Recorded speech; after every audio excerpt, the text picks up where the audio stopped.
Official statement from the host organization of the 74th Miss Universe addressing the authorized voting campaign and our official hosting rights related to local host sponsors activities. In reference to the recent announcement of MUO, we would like to clarify that the like voting campaign on social media is part of the official marketing package authorized for the host country.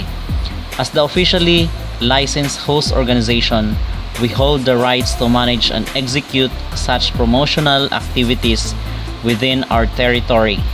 This activity is a collaboration with our valued sponsors, whose generous support has made it possible to deliver such a world-class event as everyone has witnessed.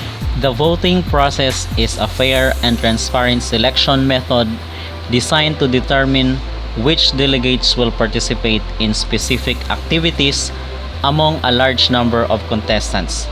The recent announcement by MUO has unfortunately led to public misunderstanding, despite the fact that our actions are fully within the rights and privileges granted to us as the official host. We will forward this matter to our legal team for review regarding any potential impact on our Thai sponsors and will immediately pursue appropriate legal action in response if necessary. 74th Miss Universe Thailand Host Committee. So ito mga kapolitika yung response or mensahe ng Miss Universe Thailand doon sa Miss Universe organization kung bakit sila nagkaroon ng ganitong mga paandar. So ang sabi dito ng MUT is within the privilege daw yung ginawa nila as a host country.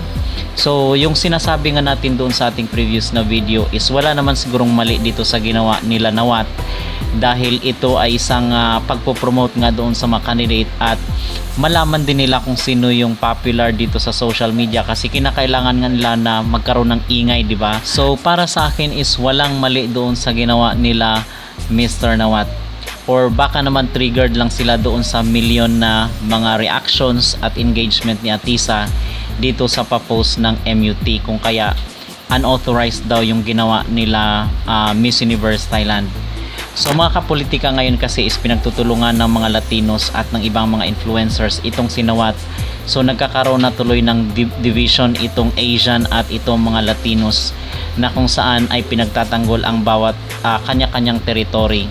So ang sabi dito, maraming mga Pinoy na kung saan ay nagtanggol dito kay Nawat at ang sabi ay mas gusto pa daw nila itong sinawat dahil nga sa palpak na production sa Mexico last year. So itong sinawat, tinutulungan daw itong Miss Universe na bumangon after magkaroon nga, mag-file ng bankruptcy, diba? Last year is nagkaroon ng balita na kung saan is bankrupt na itong Miss Universe. So tinutulungan ni Nawat paano maayos yung organization.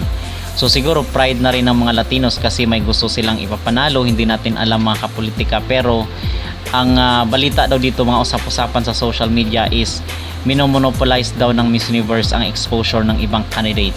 So gusto daw ni Nawat na magkaroon ng fair, at syempre bilang Asian is gusto niya ring ipagtanggol itong mga kapwa natin Asian kasi ang balita doon usap-usapan is gusto daw ng mga Latinos na i-expose lang yung kanilang mga gusto, mga paboritong candidate doon sa kanilang territory. So hindi naman pwede yun mga kapolitika kasi kanya-kanya naman nagbayad ng franchise dito, and then certain candidate lang yung ipopromote mo. So kahit papano is gumagawa ng hakbang itong sinawat na ma-promote niya rin ang mga Asian representatives, yung mga Asian candidates. At meron pa nga tayong nababasa mga kapolitika na ang sinasabi ng mga netizen ay tama ang naging desisyon ng Miss Grand International na isang Asian ang kukoronahan para sa Miss Grand International 2025, dahil kung alam lang ni Nawat ang maging sitwasyon na ganito pala ang magiging scenario eksena dito sa Miss Universe, and then isang Latina yung kanyang kinoronahan doon sa Miss Grand International, parang double jeopardy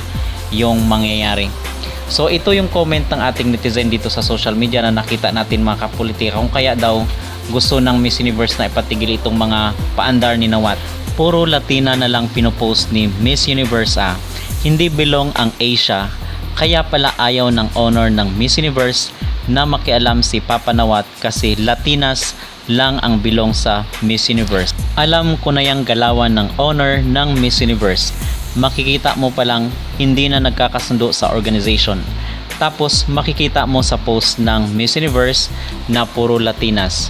So yun mga kapolitika, ay meron di umanong bias na nangyayari dito sa Miss Universe, kung kaya gustong hingin ni Nawat yung password ng Instagram, ng MUO doon sa Facebook and then sa ibang social media platform para nga ma-promote yung kanilang pageant. Kasi obviously is parang si Atisa lang ata nagpasikat ng kanilang competition this year nung dumating itong si Atisa sa Bangkok kahapon, which is talagang pinag-usapan siya hindi lang ng mga Pinoy kundi ng mga banyaga. So ngayon malinaw na talagang merong conflict or hindi pagkakaunawaan dito sa loob ng organization. Ang sinasabi nga nila ay parang hindi na daw ito competition ng mga kandidata kundi competition na ng mga CEO or ng mga ulo ng Miss Universe. So mga kapolitika, patuloy lang po tayong maki-update dito dahil ngayong araw ang merong ganap itong Miss Universe na ating inaabangan. So kung kayo po ang tatanungin ano po ang inyong maging reaksyon dito sa sinabi ng Miss Universe Thailand na yung ginawa daw nila na dinner talk show at itong mga pabotohan ay part daw ng kanilang privilege as a host country. At saang panig kayo mga kapolitika? Dito ba kayo sa panig ni Nawat or doon sa panig na CEO na si Raul? Mag-comment down below at huwag kalimutang mag-like at mag-subscribe kayo dito sa ating YouTube channel. Maraming salamat po.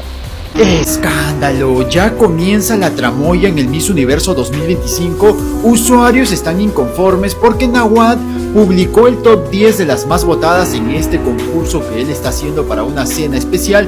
Contra todo pronóstico se zurró en lo que le dijo Raúl Rocha, y aquí está el top 10. Soy Jens Castro y aquí te lo cuento. Luego de toda la controversia y de que el Miss Universo dijera que no han autorizado a Nawat para hacer estos concursos de votaciones ni cenas especiales, a Nawat no le importa y se zurra en esto porque ya publicó su top 10 de las más votadas. Ya saben cómo votar, esto es igual que el Miss Grand, tienen que ir a la página de Miss Universo Tailandia, darle me gusta a la foto de tu candidata y comentar. Ok, sin más, tenemos el top 10 de las más votadas. Número 1 Filipinas, número 2 Vietnam, número 3 Indonesia, número 4 Tailandia, Dios mío, lleno de Asia. Número 5 Costa de Marfil, número 6 Chile, ok, Chile, muy bien. Número 7 Venezuela, muy bien. Número 8 Camboya, número 9 México y número 10 Perú. Ahí están los países poderosos. Usuarios están comentando que hubo fraude. Comentan que hay países que tienen más votos que muchos de este top, sin embargo están en este top estos países. Pero bueno chicos, las votaciones continúan. A Nawat no le importa nada. ¿Qué piensas sobre esto? Déjame tus comentarios.